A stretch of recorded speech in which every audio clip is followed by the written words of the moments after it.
diundang Pak Haji Ramli, saya mesti pakai baju yang mana? Dia bawa itu baju dari lemari, dia bawa 3 macam. Bapak ini ada merah, ada kuning, ada hijau. Yang pantas buat ibu yang mana? Ibu pantasnya merah. Masa hijau nggak pantas bu ya? Nanya sendiri, dijawab sendiri. Kadang-kadang bikin gregetan juga. Terus ya hijau juga boleh. Suaminya masih ngalah. Kalau biru masa nggak pantas juga? Loh, ibu tadi kan nanya merah, hijau, merah, hijau, biru. Yang pantas yang mana? Bapak jawab merah. Ngejel kita. Masa hijau biru nggak pantas? Ya sudah, menurut ibu yang pantas yang mana? Pokoknya saya, akur aja. Masuk dandan, sampai hampir 1 jam. Keluar kuning. Bapaknya cuma senyum-senyum, itu bapak yang sabar ya Pak ya. Jadi yang kedua, wal kariminal ghaid, menahan hawa amarah, tidak gampang mengumbar amarah. Itulah syarat silaturahim bisa bagus. Karena orang kalau silaturahim dengan cara marah-marah, orang tidak suka. Betul?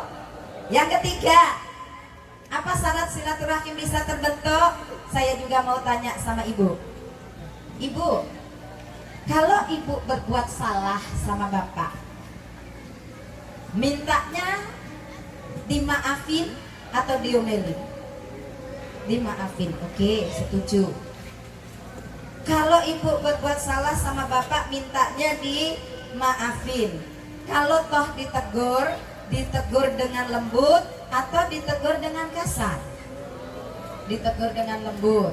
Mintanya juga seorang wanita, kalau salah, sebelum salah dimaafin. Kira-kira begitu? Oh subhanallah, saya kasih mewakili bapak-bapak. Saya kasih tahu ya ibu-ibu, bapak juga seperti itu. Jadi kalau salah ditegur aja sekali dengan lembut, gak perlu diungkit-ungkit. Sang ibu itu kan perasaannya kenceng. Kalau sudah lali, eleng lagi, diungkit-ungkit lagi. Maka bapak tetap harus sabar dan saling memaafkan. Itulah dasar silaturahim yang ketiga. Maaf memaafkan satu sama lainnya. Wal afina anin nas, suka memaafkan orang lain. Tapi saya sulit memaafkan bapak punyai. Kenapa? Ya habis punyai. Selama hidup bapak itu selingkuh tak sembuh-sembuh. Ojo to Pak, lan jaraki wong wedok wae lho. Ya marah ibunya nggak mau memaafkan. Sudah gitu kasar lagi sama istri. Bukankah istri itu suka kelembutan? Jangan dikasari bapak. Ngomong bentak sama istri. Ingat, pemimpin punya kewenangan.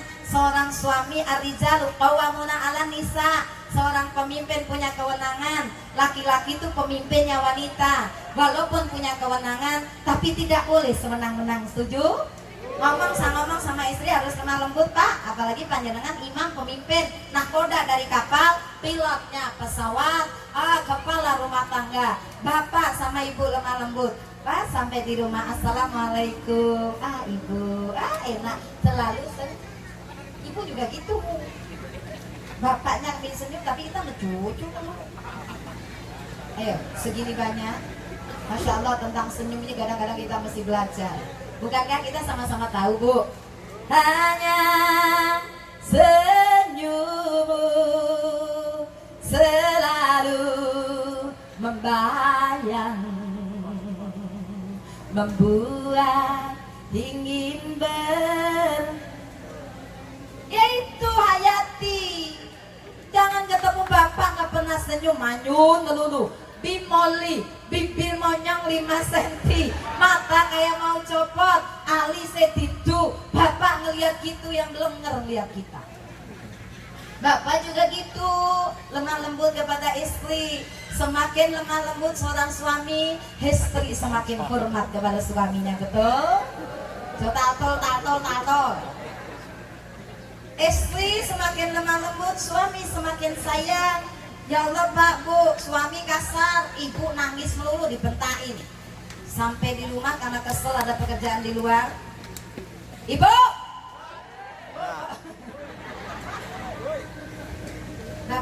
jangan keras-keras, saya kaget terus bisa jantungan. Bapak itu kalau ngomong agak liris sedikit, saya juga udah dengar. Ya Allah, jangan dibentak-bentak. Malu sama tetangga, gak urus. Makan gak ikut tetangga. Pak, jangan gitu dong. Udah, urusan perempuan, sumur, dapur, kasur, gak usah ikut-ikut urusan suami. Sekarang pokoknya makan. Oh, ini suami bener-bener sahlek ya. Istrinya buru-buru nyiapin makan. Sudah Pak, sudah siap, silakan makan. Makan 1 sendok ditumpahin. Memang kenapa Bapak? Ya Allah, ini makanan jadi istri 25 tahun gak pinter-pinter. Masakan asin kayak gini sampai pahit kayak gini. Iki mbok bumboni uyah apa upelmu? Oh. Ini Pak, kalau sakit di luar kena obat merah 2 hari kering, wanita diupil-upilin. Upil itu ingus tuh loh Bu, ingus kering itu namanya upil. Orang Balikpapan nggak tahu, ini kalau Jawa tahu semua ya. Diupil-upilnya ini untuk suami. Malam dibangunkan istrinya, Dek, gak didian. Loh, kok ngadep ke sana? Malam ini waktunya wayahe, gak wayah-wayahan. Loh, kok kamu ganti yang marah? Ya Pak, kelingan upilmu mawawan.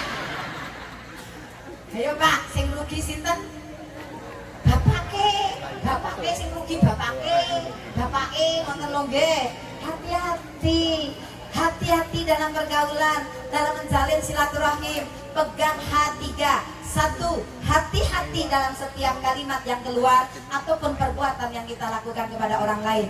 Jangan sok menyakiti orang lain. Demi Allah, kedzaliman tidak pernah lari kemana-mana kecuali kembali kepada pelaku kedzaliman itu sendiri. Betul?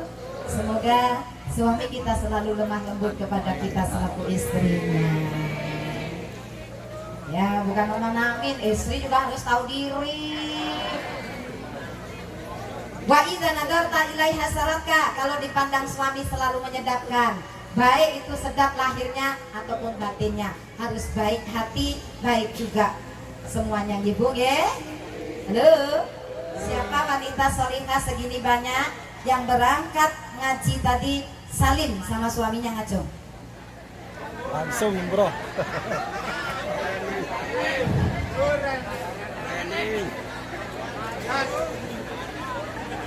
Tadi pripun Pak? Allahu Rabbi. Minta disayang suami. Jadi silaturahim yang keempat syaratnya jangan menuntut, tapi beri dulu kepada siapapun. Menuntut cinta suami, berikan cintamu kepada suamimu dulu. Dengan cara apa? Wa idza nadarta ilaiha saratka. Kalau dipandang suami selalu menyedapkan. Mau cek and recheck Pak, lihat Pak. Kayak begini dandanan cantik, molek, anggun, mempesona. Saya mau tanya, cek betul ini. Kanan kiri kita ada para malaikat Allah. Ibu, dandanan Ibu kalau di rumah ya seperti ini. Daster bolong. Percaya nggih? Cek. Belum gitu, tambah tua tambah jahat, tambah tua tambah Makanya hati-hati, uang cantik aja bisa ditinggal suami kok. Kalau jahat, kalau cerewet. Cantik hatinya juga. Kalau cantik luarnya itu cuma outer beauty, kecantikan luar. Inner beauty-nya harus bagus, kecantikan batin juga harus bagus. Akhlakul karimah harus dijaga dengan bagus, betul? Dengan akhlak orang bisa menghormati orang lain, menghargai orang lain. Ini tidak mudah memang.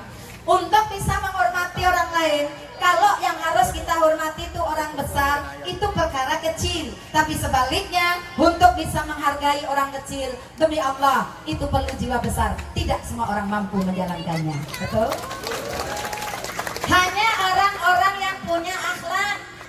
Dan kekalnya satu bangsa itu kalau akhlak dipegang ganti sae. Innamal umamul akhlak ma baqiyat fa in hum dahabat akhlaquhum dahabbu. Kekalnya satu bangsa kalau bangsa itu masih memegang akhlakul karimah dengan sae, unggah ungguh ingkang sae, tata krama yang indah, budi pekerti yang luhur, sopan santun yang luar biasa. saya itu tertarik dengan budaya Jawa. Terus terang saya hampir hari ini pun saya belajar bahasa Jawa. Walaupun Cina iso Jawa, timbang jenengan Jawa gak iso Cina ya. Memang Islam sendiri juga disiarkan, beberapa ulama Cina punya andil. Ada Pai Linbang di Sumatera, namanya diabadikan jadi nama kota Palembang, seorang ulama besar Pai Linbang. Di Jawa banyak. Ada Ma Cheng-hi, orang Indonesia sebut Muhammad Cheng-ho. Ada Bun Swego atau Sunan Ampel. Ada Bun An atau Sunan Bonang. Ada kakek moyangnya Gus Dur Tan Kim Han di Mojopahit. Kemudian diteruskan adiknya di Jawa Tengah Demak Bintoro. Pendiri kerajaan Islam di tanah Jawa justru seorang ulama Cina.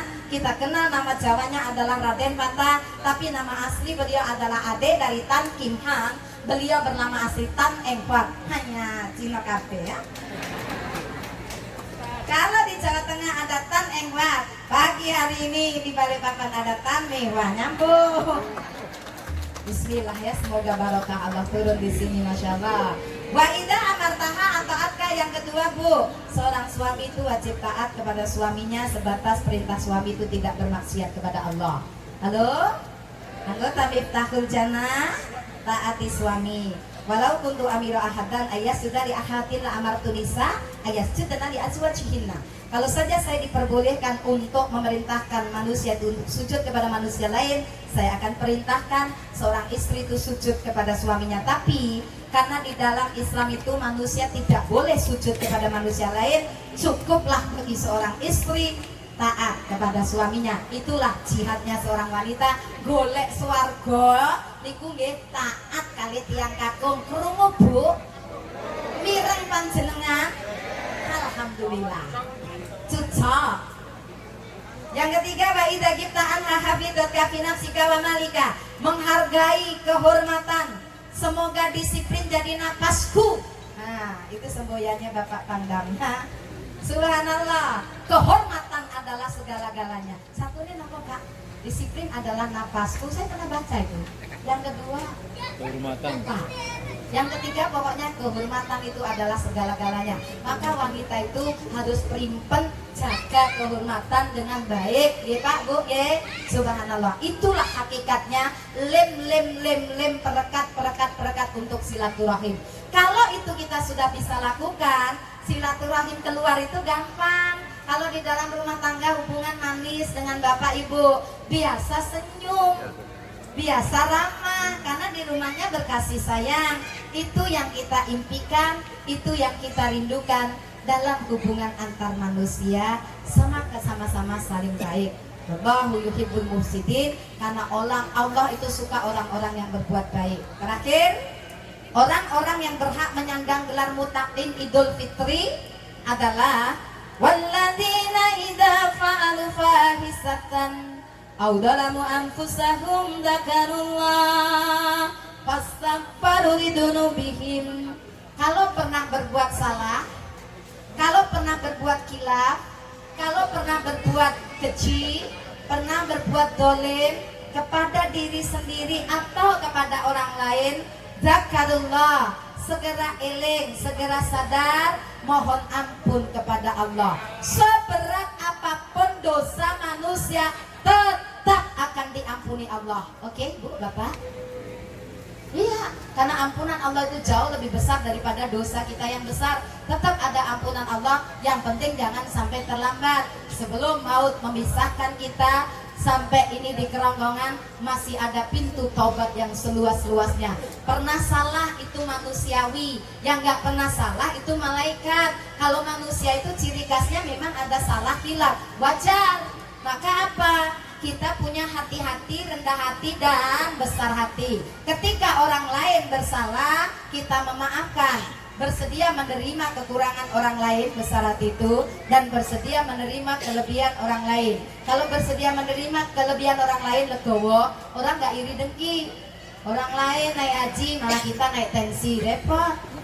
Orang lain beli mobil mewah, kita masuk rumah sakit gara-gara gak bisa terima. Orang lain beli tanah luas, yang sakit malah mati, repot. Jadi nggak bisa legowo terima kelebihan orang lain. Itu nikmat mereka. Bersedia menerima kekurangan kekurangan orang lain, lahirlah jiwa pemaaf. Wa jazaa'u sayyi'atin sayyi'atun misluha. Faman afa wa aslaha fa ajruhu 'ala Allah. Kejahatan ini memang pantasnya dibalas dengan kejahatan. Tapi orang ini dijahati nggak mau balas, malah berbuat baik kepada orang yang jahat padanya. Maka Allah yang akan memberikan pahalanya kepada orang ini. Semoga kita punya jiwa pemaaf untuk memberi maaf kepada saudara kita. Dan yang terakhir, taubatan nasuha, ketika kita berbuat salah dan